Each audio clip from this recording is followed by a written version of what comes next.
Are you in fashion? In fashion. Fashion week. In fashion. Yes, see what she's wearing? Baton shoes. I'm Sonia Sly. My heels are killing me. I'm going to take you behind the scenes of New Zealand Fashion Week. But I was told I have a backstage pass. You will need to get the right pass to get behind me, ma'am. Like, I need to go. Code red. We have a situation. We're going beyond the air kisses and bloggers taking outfit shots and numerous selfies with their fashion BFFs. Oh my God. To talk about what's hot and what's best forgotten.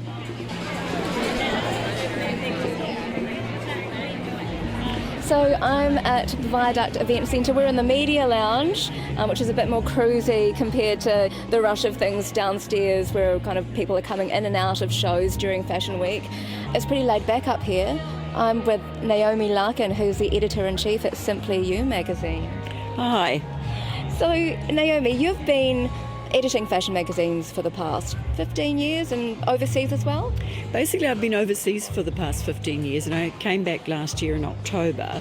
And before that, I had been in Singapore, where I did Singapore Tatler, and then in South Africa for 12 years, where I worked editing magazines in Johannesburg and in Cape Town. And they were a mix of fashion, lifestyle, and also design and decor. So effectively, I came back and for Simply You. This is your first time at New Zealand Fashion Week, is that right? It is indeed. So it's actually really interesting for me because obviously having family in New Zealand, I've come back regularly and have my sort of fashion favourites, but haven't actually seen, you know, the new emerging designers and just how it operates in New Zealand. I went to a number of fashion weeks, both in South Africa. They actually ended up having 3 in the end, 1 in each of the main cities, and attended a lot of fashion events in Singapore. So it's really interesting to see how New Zealand does it.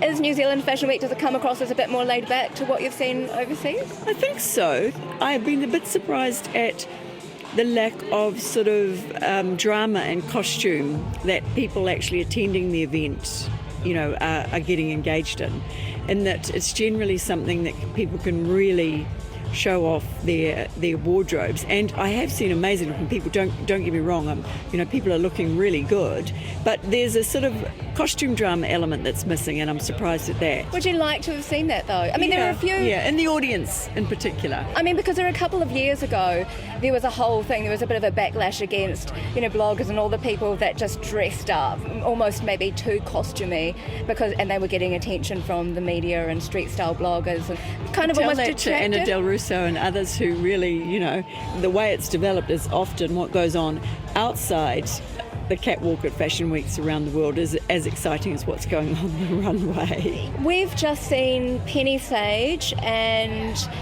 quite a sort of a fairly newish designer, probably more intermediate designer, and the New Generation show. Did you see that? No, I saw Penny Sage, but not New Generation. What did you think? As you say, she is an emerging designer, and she had a very small collection, and it was quite a safe collection, but, you know, she's just kind of getting going. There were some really nice lines, some very lovely fluidity happening with a number of the garments, and she had quite a fixed palette, but it sort of hung together as a collection, even though it was small. Which is kind of what makes a collection work on the runway, though, doesn't it? You want some kind of cohesion. I think that's often what people forget, is that it does have to be cohesive. It is a collection, and in that way there has to be some kind of central, not so much a theme, but there has to be a style that runs through, and obviously there are variations within that, and it depends on how many garments they show and whether they're perhaps doing evening or other aspects within it. But it does have to have that cohesion and that look, that overall look, and they can vary within it. Yeah, so she played with some fluid silhouettes with the silks, and then she had denim as well. Yeah. I mean, she does those kind of beautiful classic pieces really well, though. If you were looking for that sort of classic piece, that was definitely there. Very stylish. Did you see, here I am about to leap out of my chair here. What was the show last night? They start to blend K Road? Yeah, I did. And anything pop out to you? I found the music in that one, gosh, this makes me sound old, but the music, I really wanted to get it on a USB stick and drive over it repeatedly backwards and forwards. I hated the music. But I thought the clothes, there was some some interesting things happening, and actually we did a little review, myself and my fashion editor, and what we decided to do just for fq.co.nz was to pick 10 looks for 10 of our favourite haunts in K Road, because I've spent a lot of time in K Road, and a lot of those garments lent themselves to hanging out in K Road. So it was a very K Road sort of feel to it. For me, one of the shows I've absolutely loved was Eugenie. And I just thought there was a lot of stuff I'd really like to wear there. She was kind of channeling a bit of Deborah Harry and Midnight Cowboy, and just kind of different looks, I think. She plays with denim quite well. Yeah, she does denim really well, and she has said that denim and wool, lightweight wool, are some of her favourite fabrics, and I think she was doing some really cool things with denim. Obviously it was a bit of a sort of mix of some things she had done before, but that was a really cohesive show to me. She's an Auckland-based designer, and she's quite new as well. Yes, she is. She's got one store in Ponsonby, and she is quite new, and I think that she does quite distinctive things and interesting things with clothes. I thought Wynne Hamlin put out a great show, actually. I missed that. Yeah, there were some lovely pieces there, some interesting use of texture, and I really like it when people juxtapose texture. And with Wynne, he had an interesting sort of use of a big sized kind of eyelet, or like a big circular eyelet in some of the garments, and that worked really well.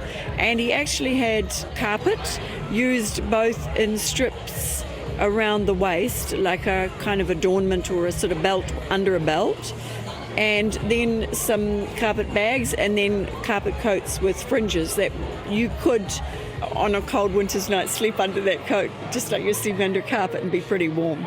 It's whether or not you can get out from under it. That would be the question, because they might be quite heavy. Yeah, they did look pretty heavy to wear, yeah. But it's like, that kind of thing it's nice to see people playing a bit. Pushing those boundaries. Yeah. And he's actually quite a clever designer. He's quite technical. From what I saw last year, even with his knitwear designs, they were just really technical. Good point. There were some of those pieces, and one dress in particular that I really liked. The execution, again, I use that word, but the technical side did really come through, yes. Yeah. I feel like when I see his clothing, I can see the intellect coming through, right, as well as right. the story and the imagination. And I think that for me, that combination, it's quite exciting. That's the thing with designing, is that it's a lot of fun, but yes, there has to be some really quite serious thought into it. How's it going to look, and how's it going to work, and how's it going to wear? Are people going to buy it? And are people going to buy it? I went at Dunedin Fashion Week to a talk by Kate Sylvester, and she was chronicling some of her design history, and basically saying at some points they had been almost ahead of the 8 ball. They were creating pieces that weren't selling, and they just were a bit ahead of things. So they really had to take stock and decide, okay, we've got to start producing stuff that's going to sell. So I think she's probably nailed that really well. Just one thing with this fashion week that I'm really disappointed about, I'm a massive Zambezi and Nom D fan. Heartbreaking for me not to see them, not to have that chance, because I've got Zambezi stuff going back to the 80s, and I just think it really still works with a lot of stuff, and that's one of their success points, their beautiful use of fabric and texture again, and just really stylish, forward-thinking clothes. So I miss that, and same with Nom D, I miss that. You can tell when you look at a lot of emerging designers that there is that influence there from those brands. Well, I think they've probably been such successful brands within New Zealand, and Karen Walker, of course, and getting international recognition in that way. Especially in one of the things that's very Nom D is like the long sleeve that goes all the way, to the knuckles, that kind of thing in Salasai and Jimmy D, and some of the ribbon or sort of repeat pieces, strips of fabric and things like that. Yeah, you're right. I did think Salasai was a really interesting show. That's the first time obviously that I've seen them, and just again really doing a head to toe collection, thinking it through with the sort of tattoo art and the looks, and channeling the 90s music, Nick Cave, Chris Isaac, that sort of thing, and also creating an architectural piece for their runway, this sort of white structure. It's great to see people doing that kind of thing. And it creates intrigue as well. And you mentioned music, and you mentioned the music from last night. I actually loved that music at the Ovna of It show with Jimmy D. Is it Micah? And Micah, yeah. Yeah, that was the one that I struggled with most. It was quite kinda, heavy and really industrial. Yeah, it was screaming at me. And then it got softer though. It got softer with Ovna. And yes, and with Jimmy D. And I liked Jimmy D and Ovna's, but the first two were kind of a bit jarring. So maybe I was a little harsh with the lot. But I think what it does, I mean, even with the New Generation show today, I think was it with Bobby Luke and with AJ, the music got kind of a little bit more dreamlike, and I got swept up into the emotion and the fantasy of their storytelling, which I think makes a difference because I was actually able to sit back and go, sort of take the clothes in a bit more. Yeah, and I do think that music is quite important to, we all know it affects your mood, and I've often thought if I had a show I'd really have something really upbeat. I wouldn't do something sort of deep and meaningful. So are you specifically looking for pieces that you want to style for Simply You, or...?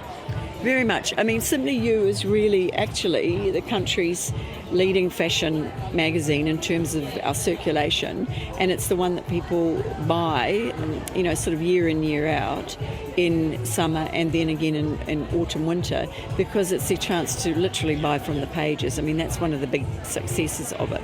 So we need to be on top of what's out there, and obviously some of it isn't going to work for our reader and some of it is, and we also though want to mix it up. And since I've taken over Simply You, I've really tried to make it a more dynamic, more contemporary brand, and we do a lot of collaborating with FQ. For example, my art director just did the front row drawing for this whole FQ's Fashion Week presentation. They styled, she and our fashion editor did a shoot for FQ Life. So we're sort of trying to, kind of mix the two titles and really have some control over fashion as it's presented in the media. That's a big thing that Bauer wants to do, and that's one of the reasons that they brought me on, was to really basically to hub fashion. Is there anything that's caught your eye from any of the collections that you're going to go out and buy? As I say, some of the sort of black tops from Harman Grabisa. I will definitely try and get my hands on some of that Eugenie denim, definitely. Yeah. And you're tall and you can pull that off. It'll look fantastic on you. Thank you. And now we're off to the wedding show. We are.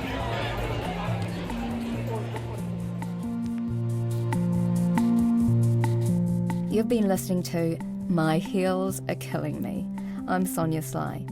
To find out more or to listen again, head to our podcast page on the rnz.co.nz website.